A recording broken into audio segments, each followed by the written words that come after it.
Death Valley doesn't exactly sound like the most pleasant place to visit. This is one place that actually lives up to its name, since you can go for miles without finding any life in this desert national park. But what if we told you that in this lifeless land, there might be rocks that actually are literally alive? Don't believe us? Well, stick around because you're about to find out. In the most populous state in America, there's a place that no one dares to visit, Death Valley National Park. This is one of the hottest places in the entire world. It's in the middle of the Great Basin and the Mojave Desert, and it features some of the most stunning geological phenomena in the world. Death Valley is the home to the lowest point in North America. If you stand in the middle of the Badwater Basin, you'll be around 282 feet below sea level. Whenever there's heavy rain in Death Valley, Badwater Basin turns into a temporary lake. That's one of the most lighthearted facts about Death Valley. Trust us, it's going to get progressively crazier and crazier from here. If you do visit Death Valley, make sure you pack plenty of water with you. In the summer, the temperatures can be as high as 130 degrees.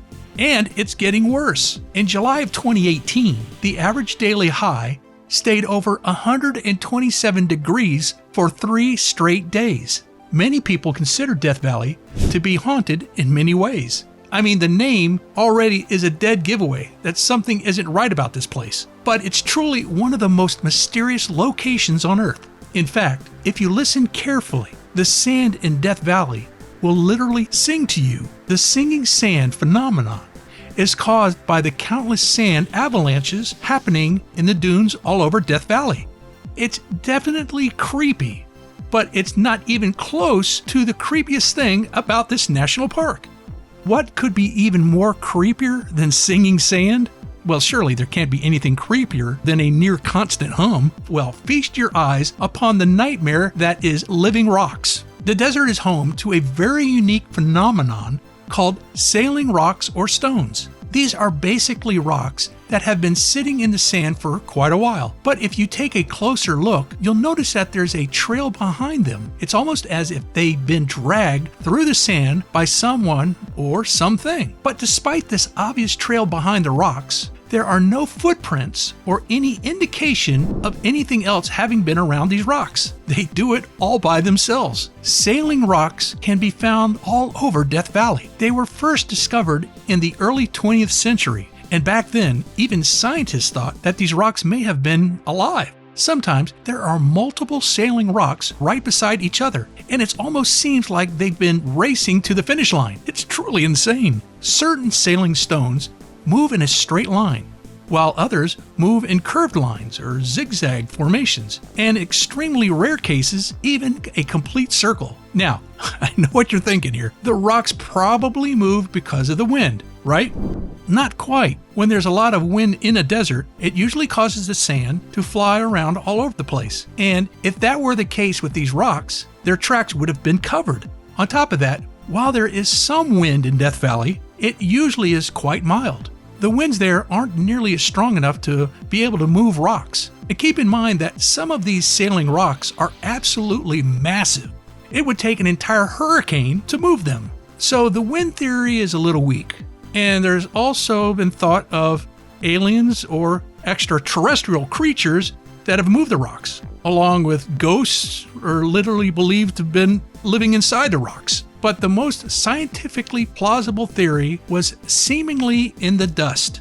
After the initial discovery was made in 1915, and scientists couldn't come up with how this phenomenon occurred, they continued researching these rocks for decades to come. By the 60s, NASA had put a man on the moon, but biologists at Death Valley National Park still couldn't figure out how and why these rocks were literally swimming in the sand. Research continued for decades to come up with similar results. It wasn't until 2014 that scientists were finally able to figure out how these rocks move seemingly on their own. It all started when, in December 2013, a team of researchers decided to place a GPS tracker inside 60 different rocks all over Death Valley. They continued to observe these rocks for over a month and noticed that some of them had moved up to 245 yards from their starting point. Something clearly wasn't checking out. With the movements, some cameras, and a slightly larger research budget, they were able to discover how these floating rocks came to be.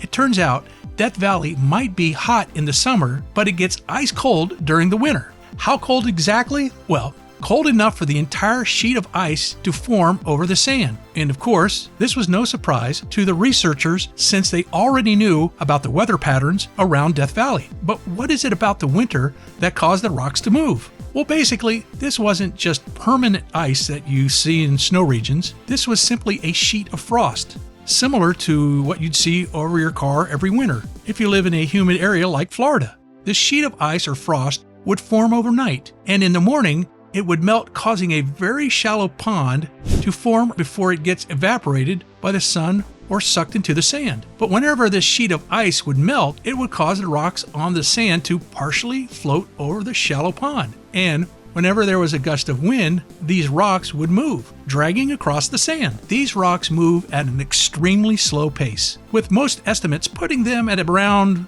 0.1 mile an hour. There have been no reported cases of rocks moving by themselves in Death Valley during the summer. This is an occurrence that only happens during the winter. The reason why it took so long for scientists to figure this out was, well, it was rare. The phenomenon required extreme specific conditions to even work, and scientists were previously not aware of these requirements. And on top of that, it doesn't happen every year. There are some years when Death Valley doesn't even get cold enough for the ice layer to form and allow the rocks to move. Whenever scientists used to try to physically track these rocks, it basically seemed ridiculous. They would study the rocks that had already formed trails in previous winters and studied them during the summer. You may have heard of watching paint dry. Imagine just sitting there waiting for a rock to move. It probably sounded just as dumb to the scientist as it does to you. That's why the sailing rocks was basically something that everyone was aware of, but no one really had the will or funds to figure out what happened. As you probably already know, climate change is causing Death Valley to be hotter and drier than ever before.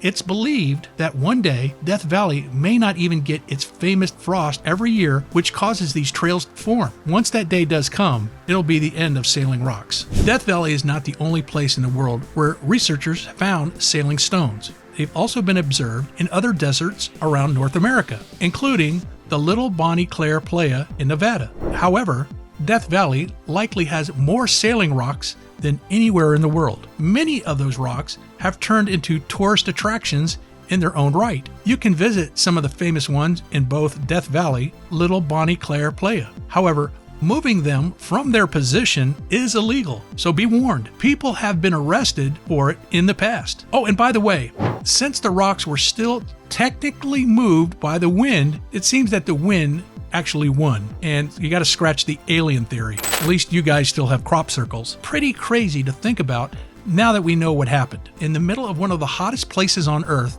researchers and explorers kept coming across rock that seemingly moved on their own. They couldn't figure out why these rocks were moving, and a century later, they finally found out how by using a few GPS trackers. It really makes you wonder how many other unexplained occurrences can be explained by simple modern technology.